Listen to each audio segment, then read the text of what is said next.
राम राम, जय हिंद। आज हम लोग बात करेंगे रेस्ट के बारे में। दौड़ के बीच में कितना रेस्ट लेना चाहिए, दौड़ के बाद कितना रेस्ट लेना चाहिए, कुल मिला के हम बात करेंगे कि रेस्ट कितना लेना चाहिए। अब देखो, यहाँ पे बहुत सारी चीज़ें हैं बात करने के लिए, लेकिन अगर रेस्ट की हम लोग बात करें तो ये सबके लिए अलग अलग हो सकता है। हम हिंदी में प्यार से सबको समझा देते हैं, ठीक है। तुम लोग रनिंग की तैयारी करते हो, अगर तुम लोग लंबी दूरी की तैयारी कर रहे हो, हम पॉइंट्स में समझाते हैं, जल्दी समझ में आ जाएगा। सबसे पहली चीज़ याद रखो, लंबी दूरी की जब तैयारी करते हो, ठीक है, तो 7 दिन को हम हटा दे रहे हैं। 7 दिन में आप जो जैसे करते हो उससे हमें लेना देना नहीं, हम 7 दिन के बाद की बात कर रहे हैं, ठीक है। जब तुम लंबे दूरी की तैयारी करते हो तो कोशिश ये किया करो, जितनी भी डिस्टेंस तुमने अपने स्ट्रक्चर में प्लान में लिखी है उतनी दूरी तुम डेली फिनिश करो।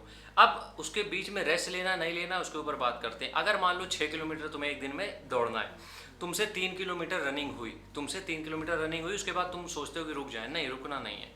अगर 6 किलोमीटर का प्लान है आज तुम्हारा, तो 3 किलोमीटर के बाद 1 किलोमीटर चाहे तो पैदल चलो चाहे जॉगिंग करो, वो चलो।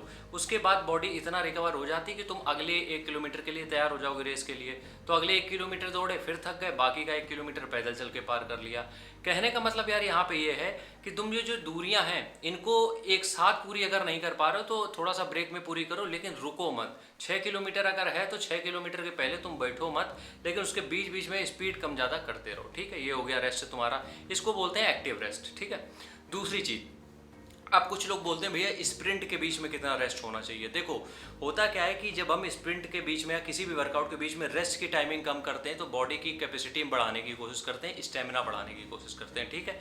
लेकिन हम यहाँ पे ये कहेंगे, अगर हर एक स्प्रिंट की अपनी एक अच्छी टाइमिंग तुम्हें चाहिए तो एक स्प्रिंट के बाद, इसीलिए तुमने देखा होगा हम कभी भी किसी भी वर्कआउट में टाइमिंग कभी नहीं देते हैं, क्योंकि टाइमिंग मैटर करती नहीं है।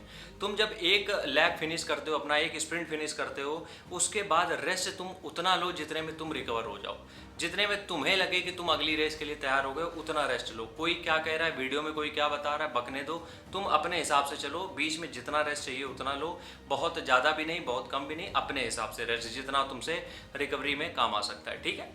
आखिरी बात हम यहाँ पे कहेंगे दौड़ के बाद रेस्ट की। तो देखो, सीधी बात ये समझो कि जब दौड़ खत्म हो जाती है तो तुम लोग वर्कआउट भी करते होगे, स्ट्रेंथ ट्रेनिंग हो गया, ABC ड्रिल हो गए, बहुत सारी चीज़ें करते होगे।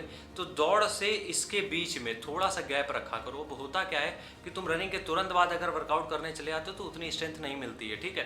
तो रनिंग और दौड़ के बीच में इतना गैप रखो कि तुम इतना रिकवर हो जाओ, लगभग 15 से 20 मिनट, कि तुम उस चीज़ के लिए तैयार हो जाओ। और उस गैप में एक केला या फिर आधा एक चॉकलेट जो भी आती है, या फिर कुछ बहुत एनर्जी ड्रिंक, एप्पी फिज नहीं, सॉरी, फ्रूटी, माजा, ये भी एक 10 रुपये वाला जो आता है टेट्रा पैक, वो पी सकते हो, कोई दिक्कत नहीं। 10 रुपये वाला पैक जो आता है, ठीक है, वो पी सकते हो, तुम्हें इंस्टेंट एनर्जी मिल जाएगी।